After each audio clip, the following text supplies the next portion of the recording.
Hello there, ladies and gentlemen. Welcome to another episode of CookieCast.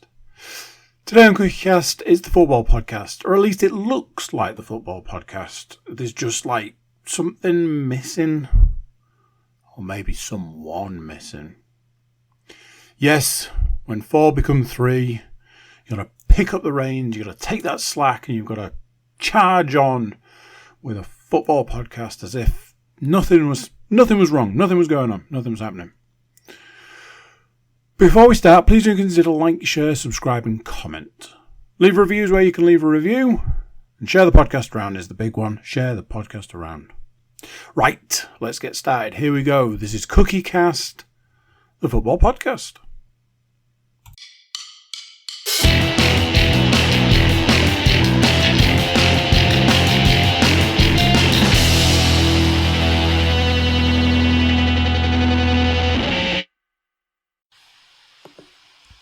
Recording in progress. Oh, hi. Didn't see you there. Must be because I'm in my new location from a podcast perspective. Definitely not new, definitely just not seen for a number of weeks. Welcome on in, ladies and gentlemen. It's your weekly dose of footballing nonsense from us here at the CookieCast Podcast Network. And sadly, for the second week in a row, the Fantastic Foursome is a terrifying trio. If we go with that. Sadly, Mr. Moore unable to join us once again this week.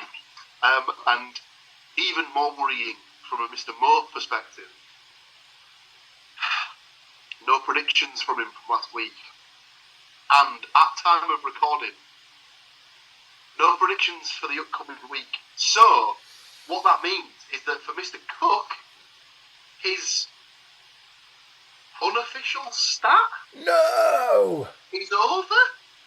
I guess? Because he can't win the week, obviously. So we've not put our points in yet, Paul. Come on. There is still a chance he could draw.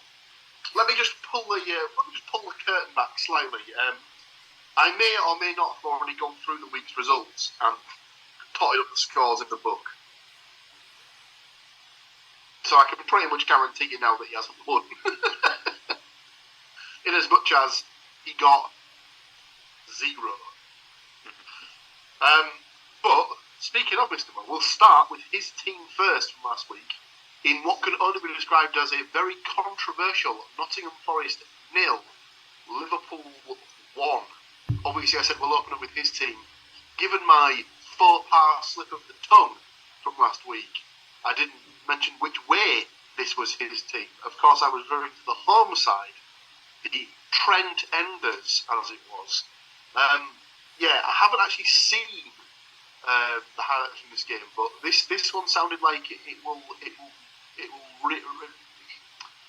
go on for a while, shall we say, as controversial and some shady goings on. So to put it in perspective, this game was 0-0 going into the 97th minute. Yep. During which Nottingham Forest were on the attack, had the ball in their possession in the Liverpool half, almost in the territory of the Liverpool penalty area, to be honest. And the referee blew for a off-the-ball injury, I presume. I don't know if you saw the incident, Stu, but so I've seen the bit. I've seen the whole thing probably about 4 times because they replayed it on Sky Sports News, as they tend to do, every hour on the hour, and every 10 minutes in between, shortly after it all gone down. It's almost like nothing else happened on Sunday or Saturday, wherever it was. But the whole thing about it should have been a penalty to start with, I'm not entirely convinced it was a penalty, but it was definitely it was worth a look, shall we say, particularly in this day and age. But it was more a penalty than anything else that happened shortly afterwards. It was the fact that it was just a whole cock-up with the fact that the ball got given back to the wrong the wrong team effectively, which was a huge issue. And they've tried to sort of play it down ever since, saying, "Oh, there was like a minute between that happening and Liverpool scoring." Well, yeah, there was a minute between it, but the point was that Liverpool shouldn't have had the possession. If Forest had been given the ball back as they should have been, that minute wouldn't have been the same minute that we saw in actuality. Like, you'll never know what could have happened otherwise.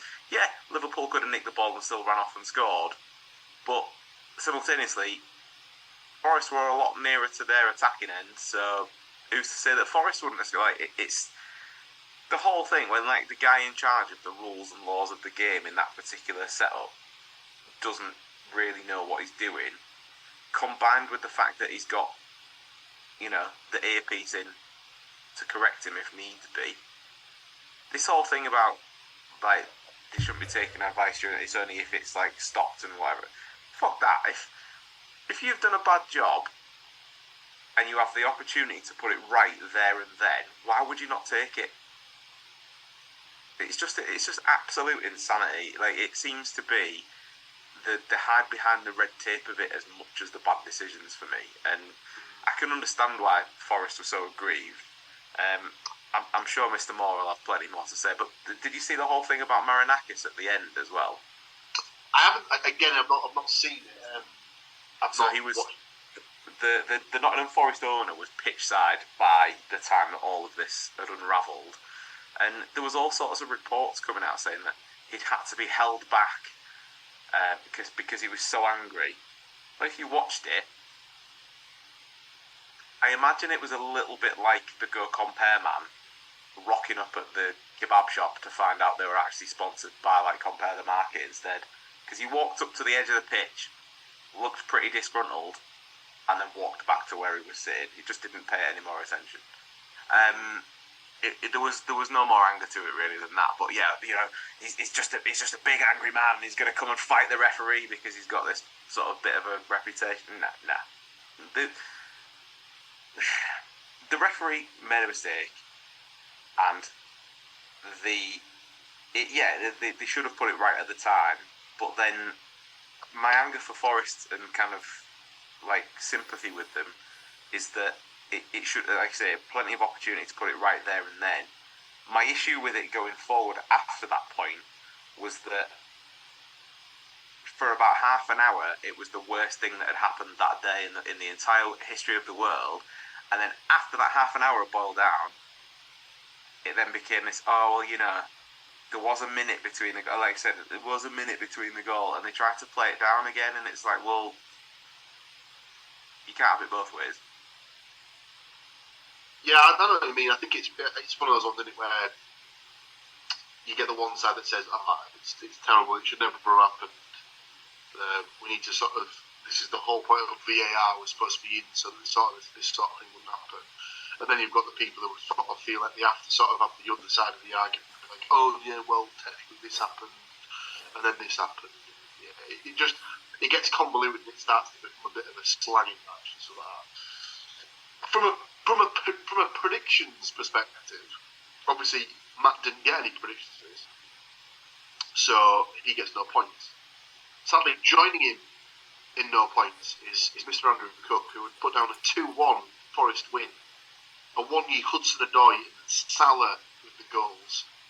But myself and Mr. Woodmansey do get off the mark after the week, as we both had 3-1 Liverpool wins. We both had a 1-year to score for Forest. Stuart had Diaz, Gakpo and Elliott.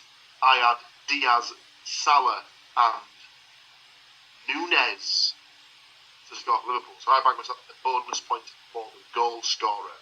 2 for myself, 1 for Stu, 0 for Andy and Matt. Our next game saw Preston North End taking on Hull City. I don't want to foreshadow this one, but I'm assuming the breakdown of this one might take about 45 seconds. Yeah, I have it in bullet point form this week. Let's hear it. We're now unbeaten in 5 games at this point. Both sides did have chances. It was fairly level. 4 shots on target apiece. Hull stay 6th, and that's about it. So yes, dreary 0-0 draw. You like to see it, unless you predicted goal scorers on the podcast, in which case terrible form. Andy 1-0 Hull, 0 points. Stu 1-1 draw, gets the point for the draw. Paul 2-2 draw, gets the point for the draw. Point for me, point for Stu, 0 for Andy, and of course 0 for Matt. Our third game, and we go off to the Potteries, where Stoke City were taking on my boys Middlesbrough, and oh dear, yet another tale of Middlesbrough season in which they play an opposition who, on paper, you would imagine they would be able to beat, as Stoke started the day inside the bottom 3. I believe they may have ended the day in the bottom 3 as well, but they did it with all 3 points, sadly, as they managed to best my boys by 2-0. The first of which was scored in the first half. But I did a bit of a double take on this one, because I wasn't entirely sure, but I thought for a second it was an ex-Middlesbrough player that had scored. Turns out that they hadn't just missed a couple of letters out of his name. It wasn't Juninho, it was Bai Yoon Ho, an Asian player who plays for Stoke City. The ball had just a bit of a hopeful crossfield ball from the right back sort of area. Luke Ayling tried to judge the flight of it, completely cocked it up. Jun Ho then picked up the ball and carried it to the edge of the box. Ayling had tried to get back in to make the tackle. He was unceremoniously put on his arse by the goal scorer, who then just finished neatly into the bottom left-hand corner from the edge of the box to make it 1-0. And then that old trait that we like on the podcast, the old boy rule, definitely came into effect in the second half. On the 71st minute, Stoke made it 2. Lewis Baker had a loan spell at the Borough a couple of seasons ago when he was on loan from Chelsea, on one of his many loan spells away from Chelsea. Stoke had a corner on the right-hand side. They played it along the ground short to the guy who was on the near post. He just laid it back to the edge of the box where Baker was lurking for the shot. Takes a massive deflection off the centre half, Rab Vandenberg, and completely wrong-footed Seny Dieng to make it 2-0.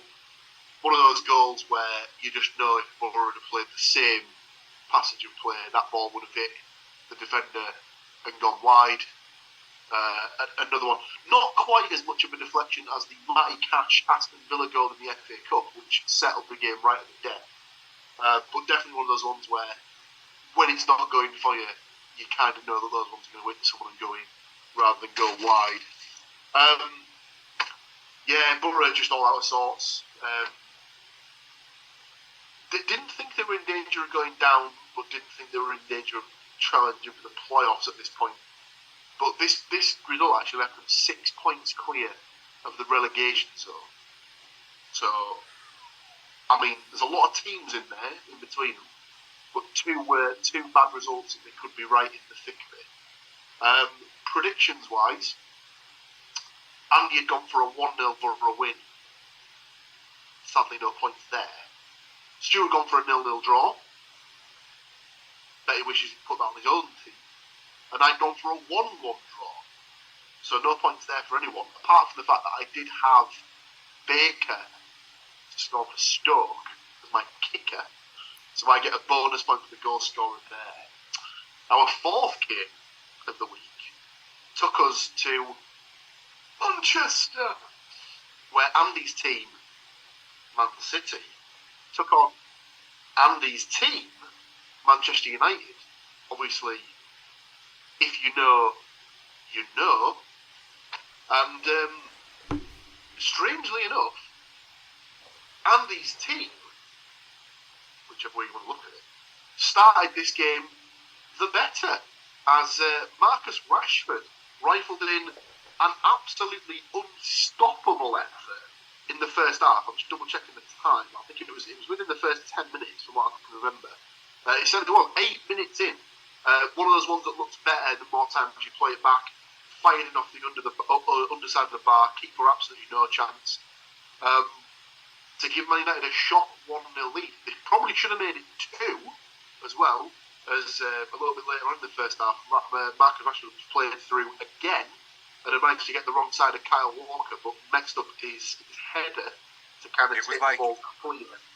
Within the space of the first half, we got old Rashford and current Rashford all within that same time period. I was texting my other mate who's a Man United fan. It seemed as though, you know those games where you say the worst thing the team did was to score, because it kind of like woke up the other team and they rattled them and stuff like that. It was kind of the opposite for Rashford. It was kind of the worst thing he possibly could have done was that goal, because it just, as soon as he scored it, he just went to absolute pieces. He was basically a jigsaw. He just went to pieces in the box. Should have made it 2, ballsed up his chance, and then let Kyle Walker get back in. They managed to get to half time 1-0 up. But then the second half started. I believe it was actually Rashford who was through again on the 55th minute when he was tackled by Kyle Walker. Noted Manchester United fan and ex-player Gary Neville on commentary said, "There's not enough in that challenge for me for that to be a foul." So I would take that as that's not a foul, personally, when Mr. Manchester United himself is saying it's not a foul. Man City took the ball, recycled it, made their way up the pitch, and Phil Foden ended up with the ball, cutting in from the right-hand side and unleashing an absolute thunderbolt of his own into the top left-hand corner to make it 1-1. As soon as that happened, you could just tell where the game was going to go. We got to the 80th minute. United felt like they might have held on for a point at this point, but Foden again popped up with his second on the 80th minute to make it 2-1. And then, in case there were any Man United fans that were left in the stands in the 91st minute that thought, we might be in with a chance of this, lads, on came super sub Sofian Amrabat to pick the ball up from a horrendous pass to him from the back. He wasn't on it, but somebody was in Erling Haaland, and he pounced to tuck in right at the death to get his goal after what could only be described as one of the misses of the season earlier on in the first half, where he was all of about 3 yards out.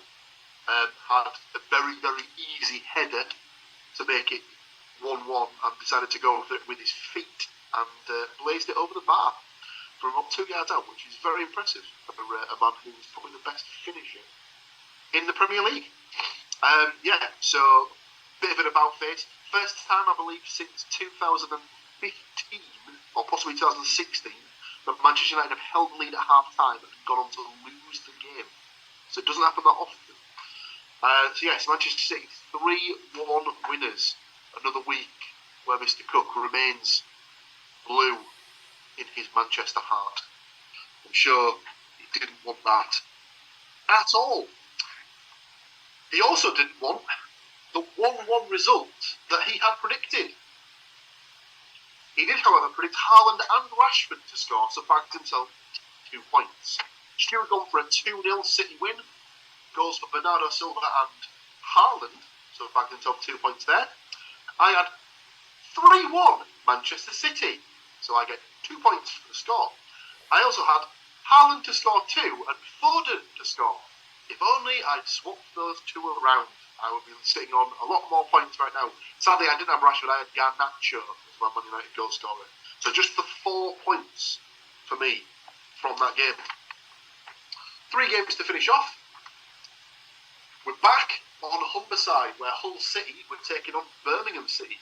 This is one of those games where midweek championship fixture, if you have the ability or the option of being a Sky customer, you do have the option to watch these under the red button. I did, or if you're a season ticket holder at the MKM Stadium, you can watch it there. Couldn't you, Stu? You could. And yeah, it was frustrating, shall we say. The same old story. Dominated the game at home, can't kill the team off. Yeah, they'd started to create a few chances. Rossini has resorted to starting the last few games. Granted, we're undefeated, so there is that in 5 up to this point. But he's starting games without a striker, so there's this sort of option where they pass. They get to the point where they're in, decent shooting range, edge of the box, inside the box, whatever. What do? Play another pass. And it's like, or attempt another pass. It's like, just fucking shoot, man. Like, it's really frustrating to watch. It can be great when they actually get the last bit right. And don't get me wrong, they're playing like actual football these days. It's not just like this hoof it and chase after it like a bunch of school kids sort of business. You can tell that they're organised. You can tell it's the way that he wants to play. Started off the season saying it, coming to the last 10 games of the season now and still saying it. So he's definitely instilled it into him. But we've got Billy Sharp on the books. We've got Ohio that was fit. Connolly's due back this week, Paul's favourite. Like, there are players that we've got in the building that have supposedly put the ball away for a living, but yet none of them are getting a start at the moment.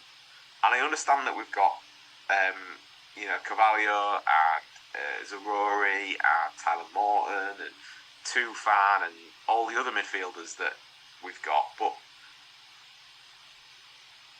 I understand they've got an attacking mentality to it, but just if it's not producing that much output, 0-0 at Preston for a start, just maybe give them a go for longer than 10 minutes, maybe. But yeah. I was just going to say, is there this idea though that if he's what sort is he playing, like a 4-3-3 or a 4-2-3-1 or what is it? What does it look like on paper? Like a 5-3-2 or? So we've been setting up before at the back. So generally speaking, it's ex-Borough boy Giles, Greaves, and Jones in the middle, and then Louis Coyle at right back. Standard back 4, and then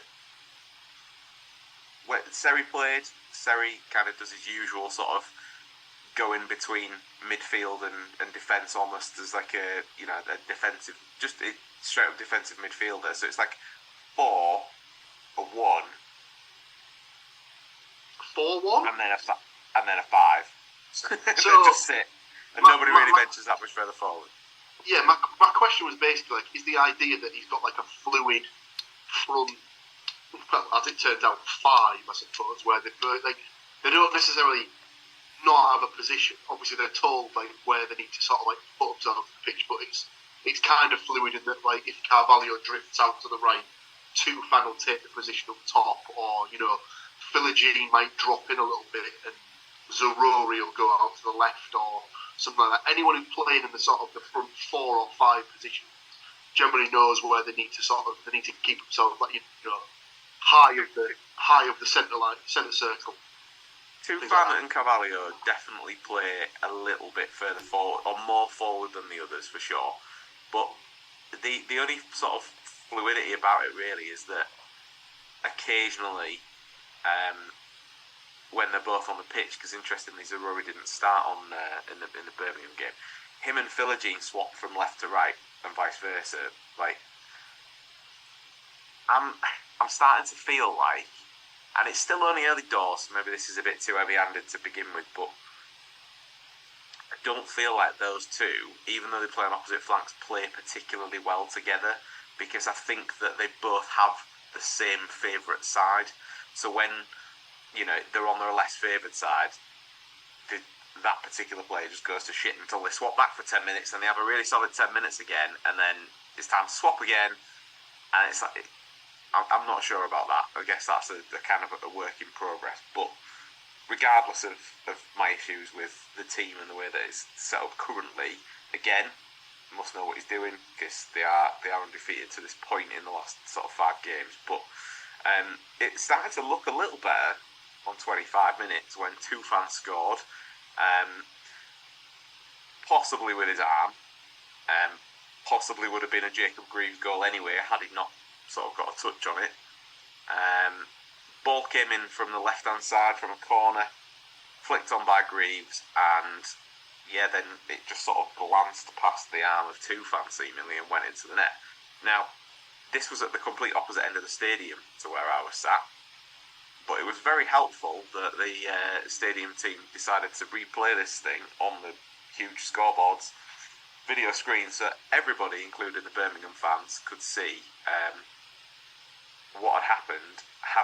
When it did happen on the pitch, the Birmingham players were so mad about the fact that the goal was given that their left winger, number 19, got booked for his protesting.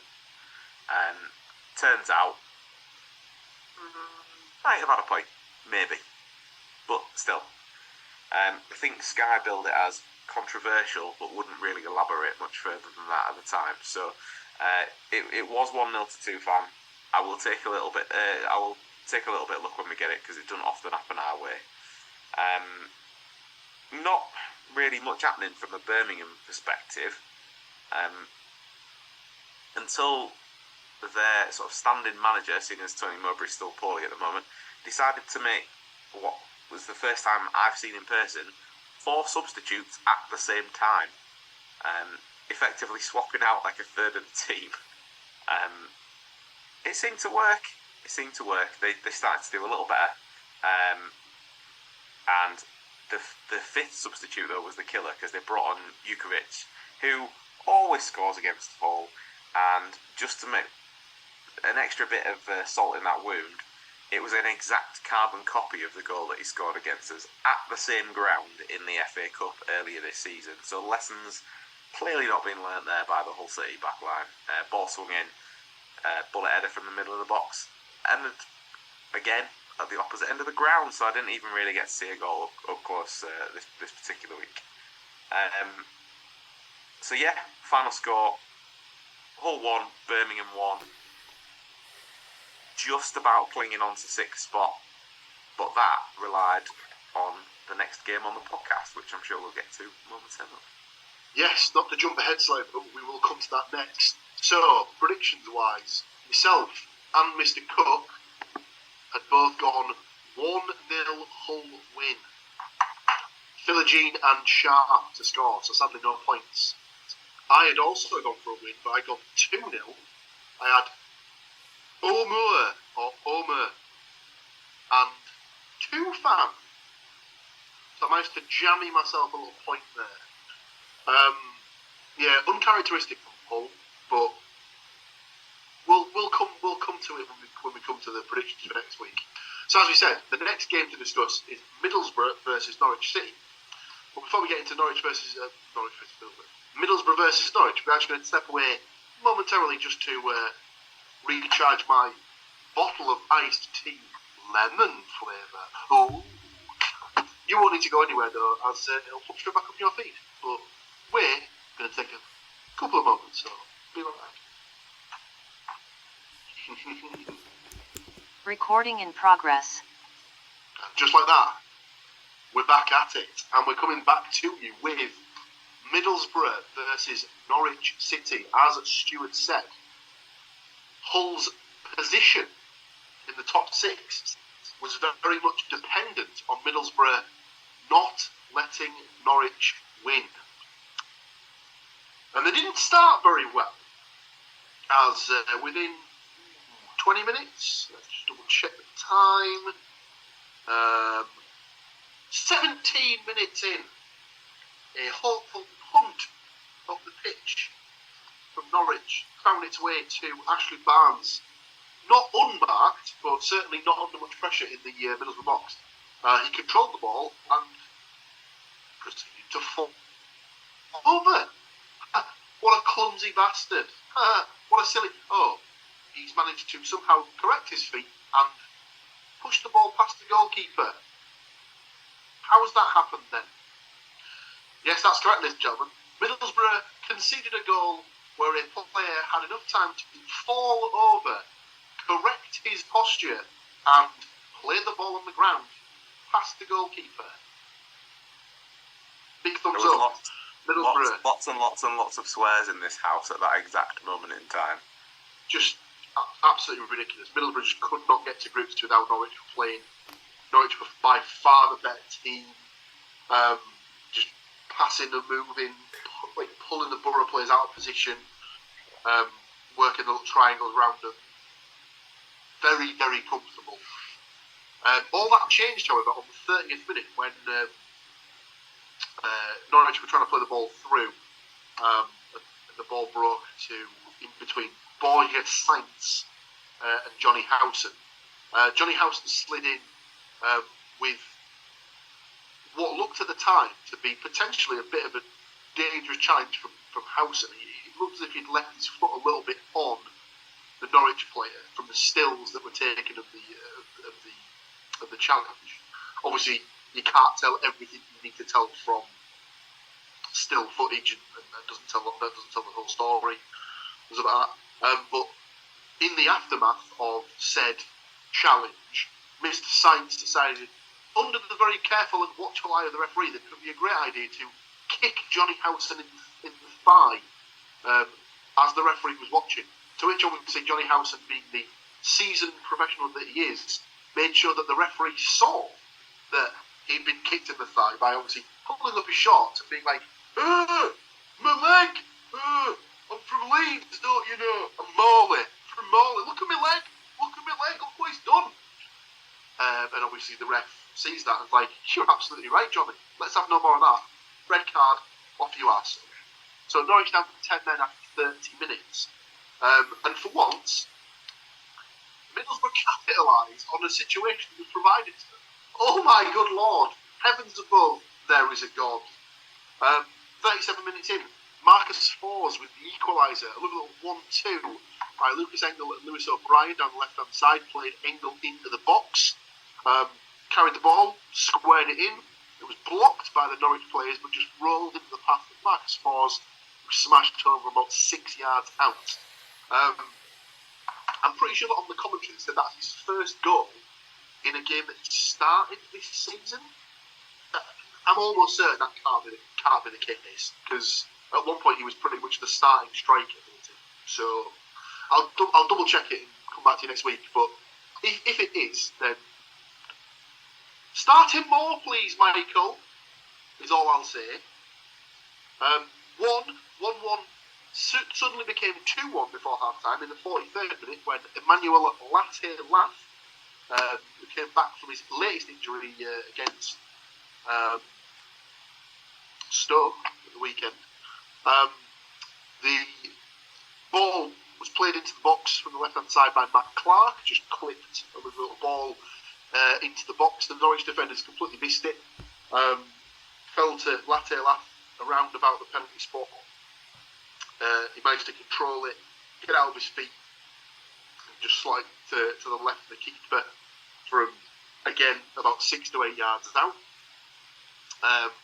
Then that was it until half-time, and Borough killed the game in the second half on the 62nd minute with the goal of the game. A lovely floated ball over the top by Luca Ayling, where he spotted the run of Lucas Engel off the left-hand side. He timed the run to perfection, arrived on the ball, and just volleyed past the goalkeeper first time.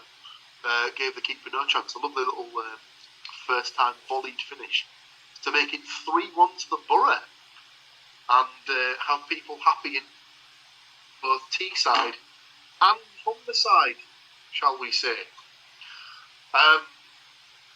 Predictions-wise, myself and Mr. Woodmansey had gone for 1-1 draws. I'd gone for Howson and Fastnacht to score for Norwich and Borough respectively. So sadly, that is my first game of the week where I get 0 points. Stu had McGree and Sarah to score. So again, no points for his Woodmansey. Andy, though, it's his first correct result of the week. He'd gone for a 2-0 Borough win.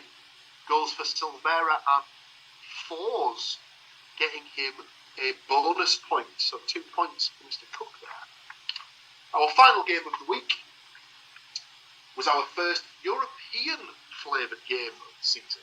Andy's adopted team of Manchester City took on FC Copenhagen 3-1 up from the first leg. Now, to say this one was done as a contest within the first 8 minutes, probably a bit of an understatement. City started the game very strong. After 5 minutes, they went in front on the night, making it 4-1 on aggregate when Manuel Akanji, centre half, with a striker's finish, buried the ball in the top corner. I believe it was from a corner. The second goal was scored by Julian Alvarez on the 9th minute, and one of those ones where if you're the goalkeeper, you kind of want to have a little bit of a look at yourself. Speculation, he must have suffered a fractured cheekbone or something similar. He must have a facial. He was playing with a protective mask on his face, and I don't know if this. I only caught this as a part, but the joke in the panel was that has his mask slipped over his eyes so he can't see? As how has he not caught that ball? So always good. Copenhagen tried to make a game of it. They got one back on the 29th minute with a really nice pass and move goal scored by ex-Southampton player and Celtic, Mohamed El Yunusi. Played a little bit of 1-2 on the edge of the box, got it back, bent the ball round Edison to make it 2-1 on the night and 5-2 on aggregate. But City put the game to bed in the 3rd minute of stoppage time at the end of the half, where Erling Haaland got his customary finish for the evening to make it 3-1 on the night, 6-2 on aggregate. Happy days, City safely in to the last 8 of the Champions League. You'll be surprised to hear that we had all gone for Manchester City wins. Andy had gone 1-0 Alvarez to score, 2 points there. Stuart had gone 2-0 with De Bruyne and Foden. Neither even played in the game, so he was never going to get any points there. I had gone for a 4-0 win with a Haaland hat-trick and 1 for Julian Alvarez, so I get 3 points for that game. Which means, for the week, sadly, 0 points. Mr. Matthew Moore, what was he thinking with all those predictions? Blessed about that.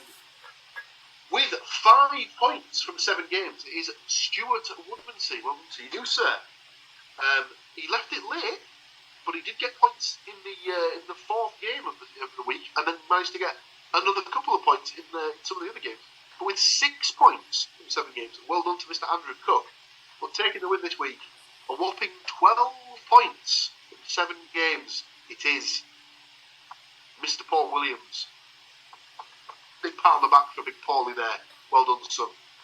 We move swiftly on to week 32's games, and we start with the weekend's games, the first of which sees Hull City taking on league leaders Leicester City. Yes, Stuart. Not that we desperately now need something from this game, but this is also Hull's last game for nearly 3 weeks. Interesting. International break is incoming.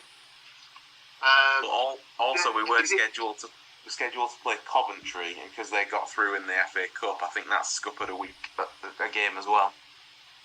I was going to say, is it a case of international break and FA Cup next week? That might be the case. I assume you'll be going? Correct. We'll be in attendance. Yeah, full squad. Family day out. You'll love to see it. Obviously, it's Mr. Woodmansey's team, so he will give his prediction last.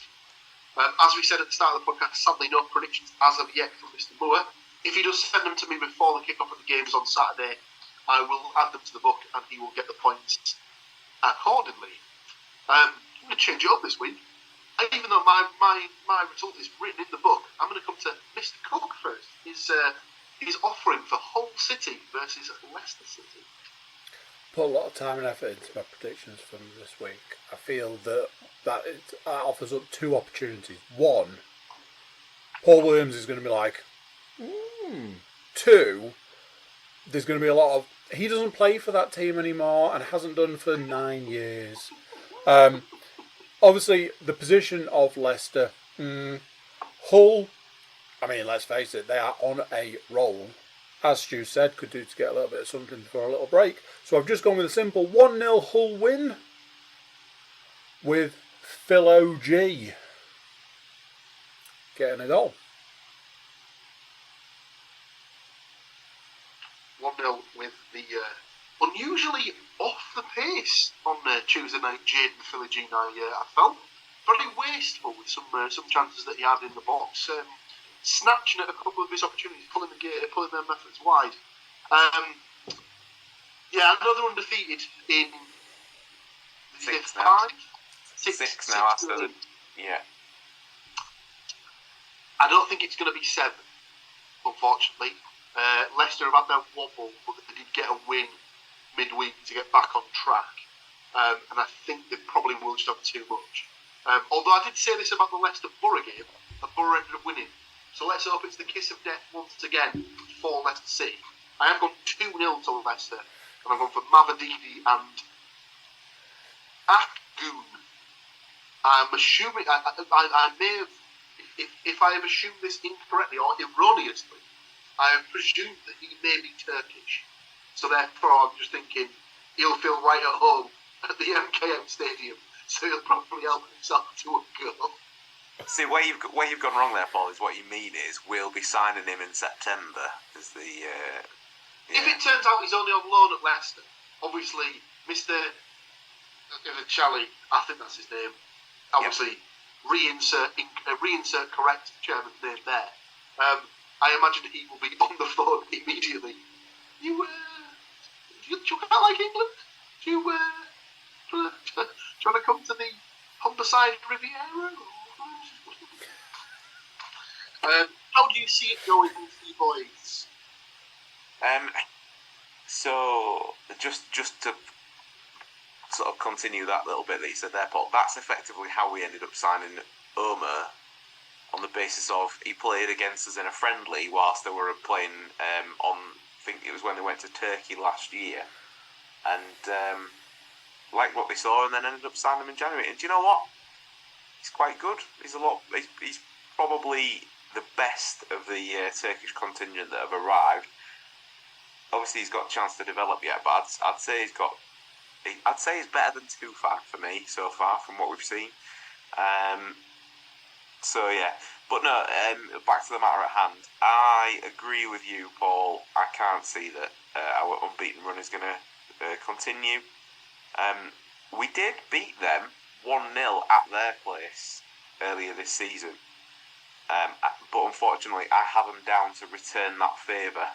So I've got Hull 0, Leicester 1 with Mr. Winks to score the goal.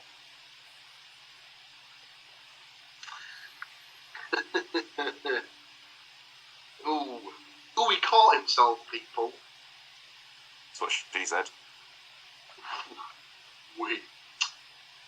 Obviously, like we said, if Mr. Moore does get his predictions into us prior to kick-off on Saturday, we will add them to slate. The second game from Saturday sees Queen's Park Rangers taking on my lot, Middlesbrough. Obviously, my team. I'll have to go last. So let's continue the theory. Let's continue with Mr. Woodmansey for his thoughts on QPR versus the Berg. What do you reckon of this one? I actually watched a bit of the QPR West Brom game, and QPR, I too. They look like they're scrapping a little bit, to be honest. They're a lot better side than I would have given them credit for, and having seen what I saw yesterday from both sides in the end, I have gone for a 1-1 draw. I'm going to keep sticking at it until he finally bags one, so I'm going to go for McGree for Borough. Mm-hmm. And the only person I ever pick when QPR come up on the board, and that would be Dykes.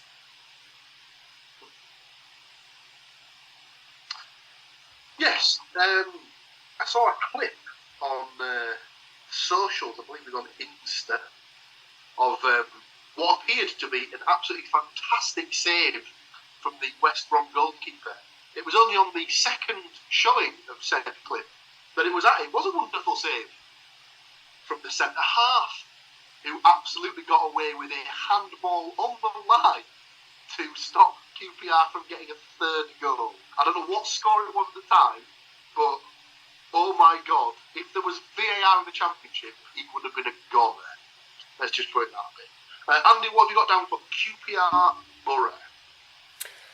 I once saw QPR get absolutely smashed live, and it was either 5-0 or 5-1, and I've never been able to get away from that as far as QPR are concerned. As we've seen, Borough need to be getting their eye in.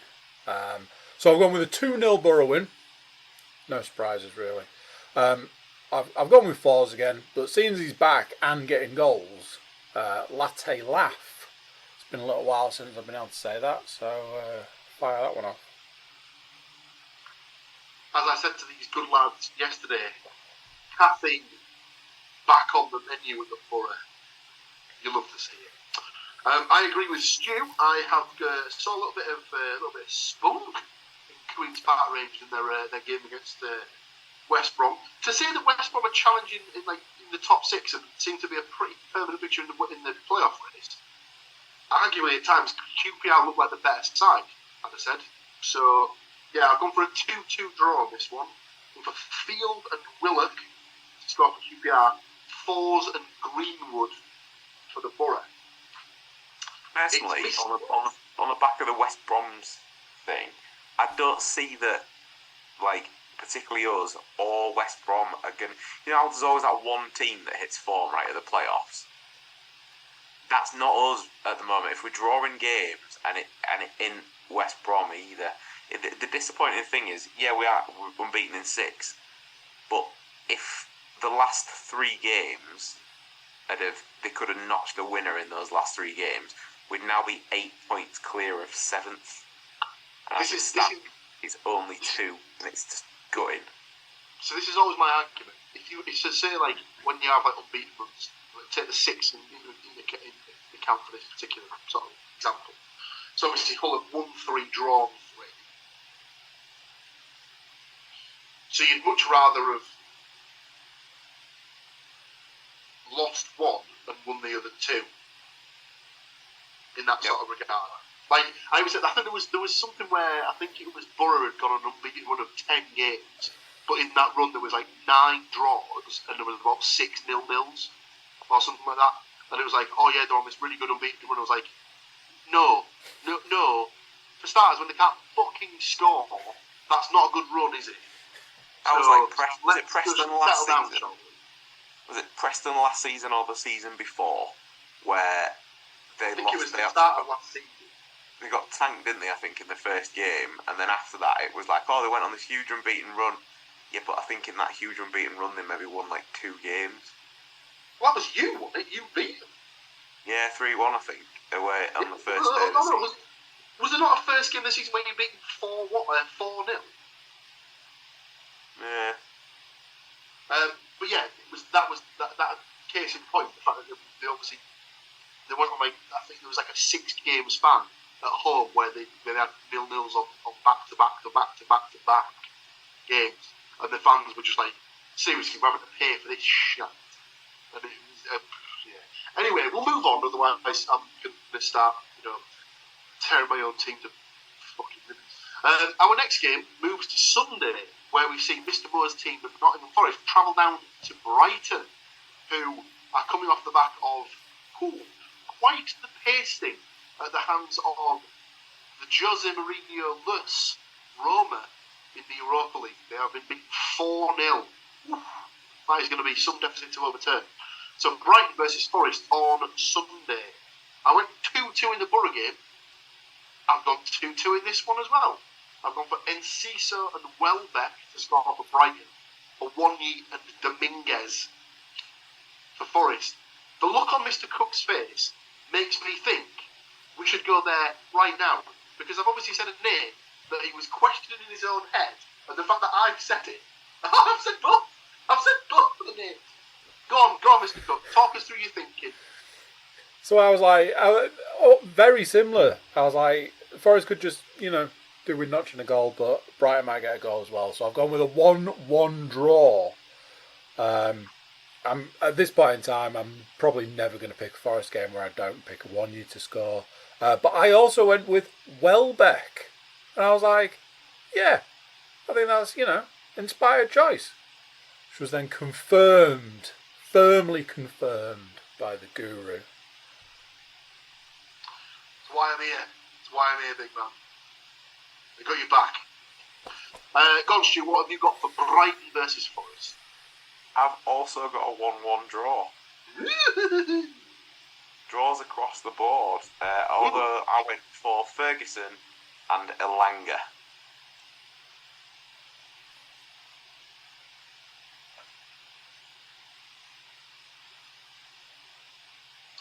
Very nice. Next up, Mr. Cook's team again. Goes Manchester City boys, and it's the big one. Obviously, you would have thought that the big one was last week against Manchester United. Yes, we were sick.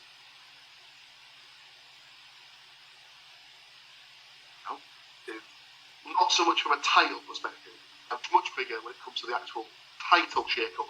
Liverpool versus Manchester City. Ooh.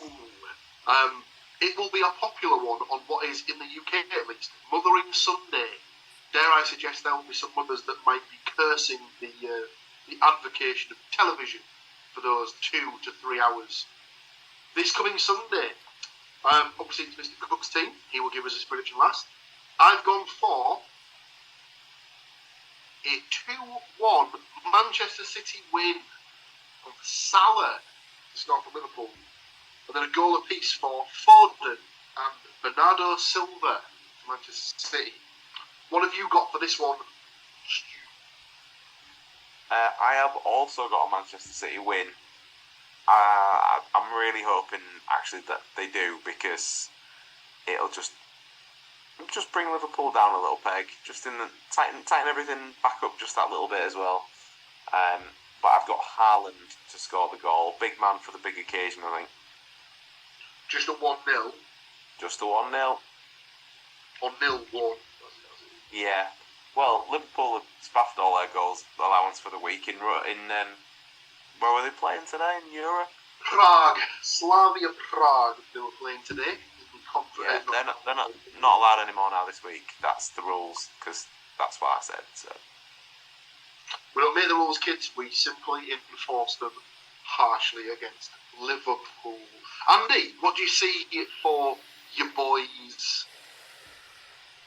As we know, I am not the biggest fan of teams that start with the letter L. And because of that, they will not be getting a goal in this game. They will get 0 goals. Man City, on the other hand, will take away 2 fine goals, sending another of the L teams firmly to the bin. Just Haaland and Alvarez, 1 apiece. Yeah. And then hopefully we can stop talking about L-shaped teams. What's your issue with Leyton Orient? I'm just not a fan. They remind me of trains. I don't know why. They once employed Harry Kane. I know Mr. Kane is a touchy subject for some people on this podcast.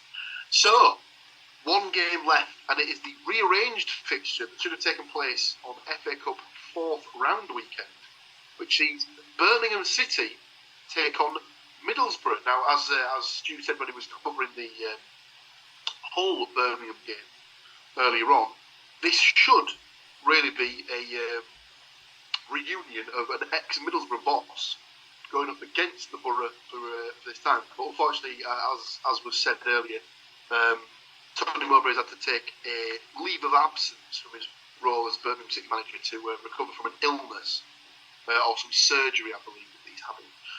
So, obviously, best wishes to Mogger, a bona fide Borough legend without a shadow of a doubt. Never really got the backing that he deserved as the manager. He'd come in when it was when Borough were not for the first time on the bones of their arse, steadied the ship, almost got them in the playoffs, and then was binned off a bit unceremoniously when the going got a little bit tough. And because of that, I think his Birmingham charges might try and sort of pull out all the stops to get him a win in his prone state. I've gone for a Birmingham City. Oh no, I'm supposed to be giving my prediction last. What am I doing? Oh, you've done it now. You've done it now. Just carry on. Oh no! Just carry on. on. Said it now. Yeah. I've already said it now, though. He's jinxed it. 2-1 Birmingham City win. I'm so sorry. I'll pen my resignation letter and have it on Andy's desk first thing in 2029 or something like that. But you know, we'll make do. We'll make do. 2-1 Birmingham City win for me. I've gone for old boy rule on both sides of the coin.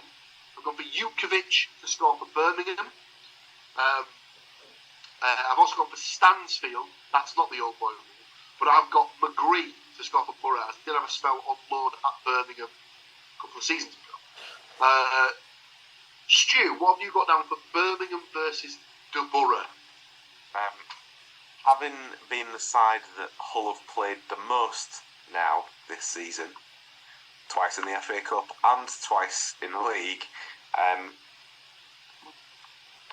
as we should have the other night, Borough should be beating these. So I'm hopeful that the antics of the Norwich game will spur them on to a 1-0 victory.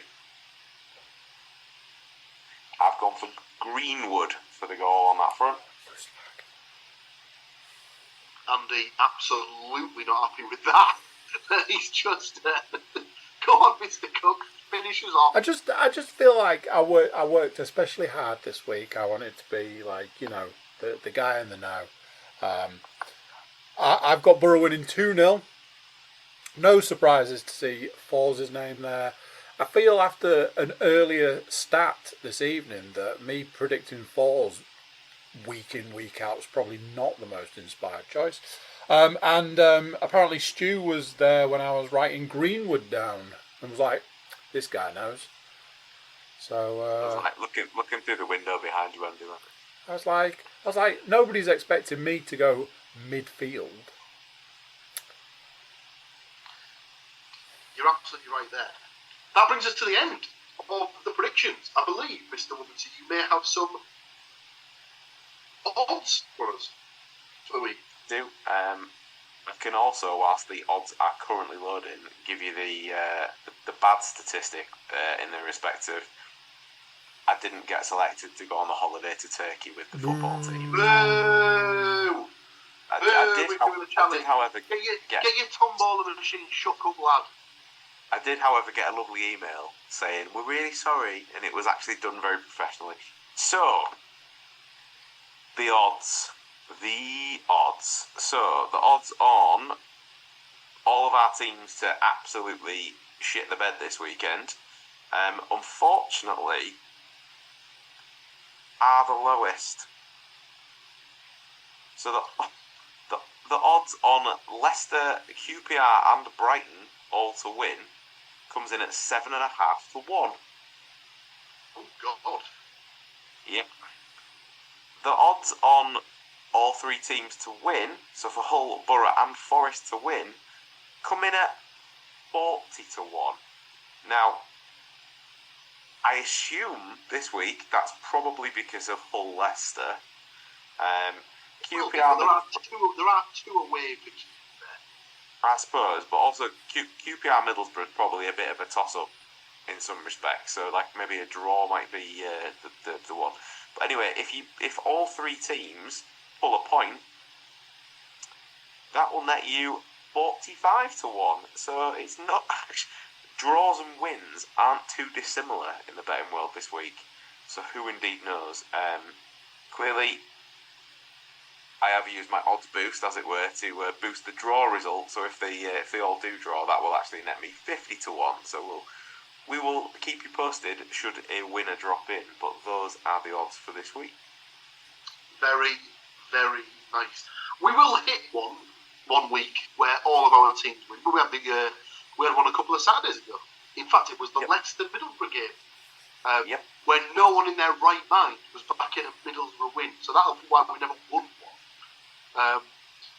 Yes, one will come in on a week where we have bet on our teams to get the wins. Will it be this week? Fingers crossed. I'm not holding out much hope. As per usual, thank you to these two gentlemen here for joining me to take me through the deals, ins and outs of their teams. Thank you, obviously, to you guys, the listeners, the watchers, for tuning in once again. Come back in a week's time where we'll break it all down and do it all again for you. We'll give you the ups and downs, the goal scorers, the silly, probably, I don't know. So we had a guy who slipped over this week and scored against the Borough, so that means one of the QPR goals was going off someone's left bollock or something like that. So tune in next week to find out which body parts scored against the Borough this week. But until then, thanks for listening as always. We'll be back in a week's time. Until then, take care of yourselves, look after each other. See you in a week. So there you go. What do you think to that?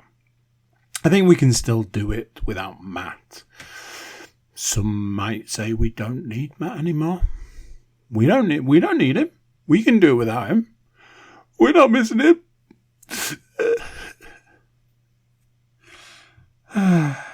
Before you go, please do consider like, share, subscribe and comment.